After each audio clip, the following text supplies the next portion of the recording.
There is a horrible teaching in the New Age industry that your life and your experiences are a direct reflection of your inner world, or that they're a direct reflection of you, and that what happens to you is because of who you are.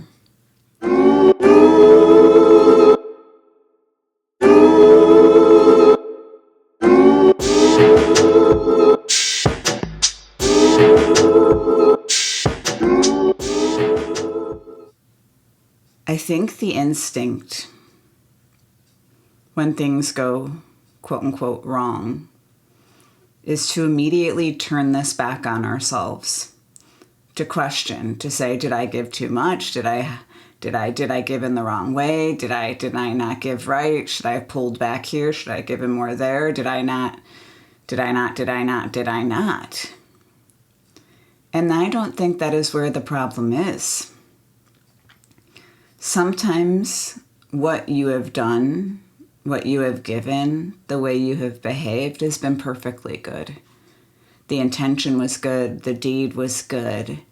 And none of that becomes untrue simply because of another person's actions.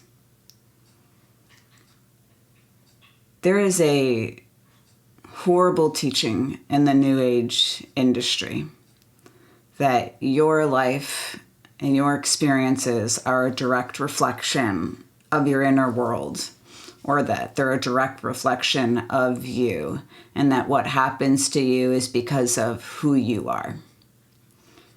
This is wildly crazy, wildly incorrect, and actually misses all spiritual truth in every way. Outcomes, effects, right? The effect to every cause are working in multiple directions at any given time. Outcomes are reflective in many ways, not just back on who you are. So when the spiritual world is teaching that your reality is a mirror to your inner world, they are misleading you. They are setting you up to deeply misunderstand events, to personalize what wasn't personal, to take into your field that which isn't belong to you, has nothing to fucking do with you, and should not change you. I have to say this very clearly. The circumstances that have happened to you in your life will happen to you in life, did happen to you. Sometimes it has nothing to do with who you are at all. It has nothing to do with what you've done. It has nothing to do with what you thought. It has nothing to do with anything about who your soul is. People are people. People do great things. People do bad things. People have the capacity to do and not do. An action is both in the not doing of a thing as in the doing of the thing. How someone behaves, responds, is ultimately within their realm. And when I was sitting with this alignment, the first thing I wanted to process with myself was betrayal. And I sat and I thought about all the times I have been betrayed, deeply, painfully betrayed in this life. And in every instance, the processing flaw was that I would ask in the past, did I do something wrong? Was I not a good enough friend? Was I not a good enough employee? Did I misrepresent myself? Did I not say that clearly? Could have I communicated better? And the list goes on and on for all the things that I could have done wrong that had led to the circumstance of someone, from my perspective, choosing to betray me. And then I dug deeper, as you always must, because you can never do things one directionally. That is the flaw, right? I had to ask myself, when did you betray people? And what did that look like on the other side of betrayal? It's just harder to swallow because, holy smokes, when you walk through those choices, they don't really have anything to do with the other person on the side. As I walked through firing employees whom I likely would have advocated for when I carried the weight of team performance. It was a betrayal.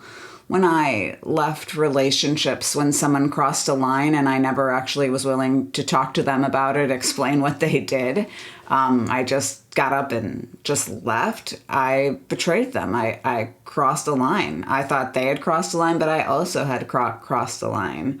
When I moved states and countries abruptly with very little warning, when I quit jobs, and then even once, and this is like, it's so sad, but it's funny, but it's also a betrayal. But then you get to the other side of your own betrayals and you're like, I should never take what somebody else does seriously again.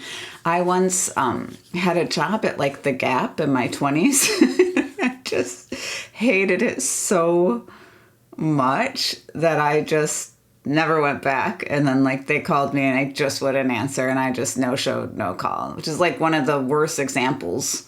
And like not even reflective of who I am as a worker. It just was such a horrible environment. It was such a horrible job for me. I'm not into fashion. You just can't understand. But anyways, it was a betrayal. That manager could have sat there and been, did I do a bad job? Did I not train her well enough? Seemed like she wanted to work here. Why did I not incentivize? Like that was a betrayal. And so in truth, and this is where energy work is so powerful. If you take the time to flip it around and look at yourself and take ownership for your own stuff, it actually really does rebalance things. It really does do what Aquarius would want, which Aquarius is a fixed air sign. It's about seeing things. It's about solving problems, but not one-dimensionally, where you think everybody else has the problem and you don't. But in truth, why did I quit the Gap? And the truth is I didn't like folding clothes. And I didn't like that all my job was a bunch of customers coming in, folding clothes and like, or messing up, they pick them up, they throw it down, and like my whole existence felt like that. And I didn't like folding clothes. And then here's the irony.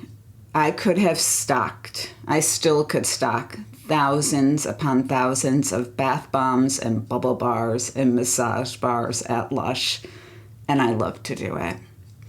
Sometimes there is no rhyme or reason for why people do what they do. Sometimes things aren't about you, and if you make them about you and you follow that new age thing that everything is a reflection of you, you are going to get into a war with yourself, a war that never needed to start, and something that you really need to reflect on this week. The AI prompt is going to look at the full moon in your chart. Now, full moon always has the sun and moon in opposite signs and opposite houses. It is in opposition. They are a perfect 180 degrees apart, the sun and the moon, during a full moon. And because they are exactly apart from each other, the opposition creates a sort of kind of push-pull and externalized conflict, or a way of energy feeling and moving.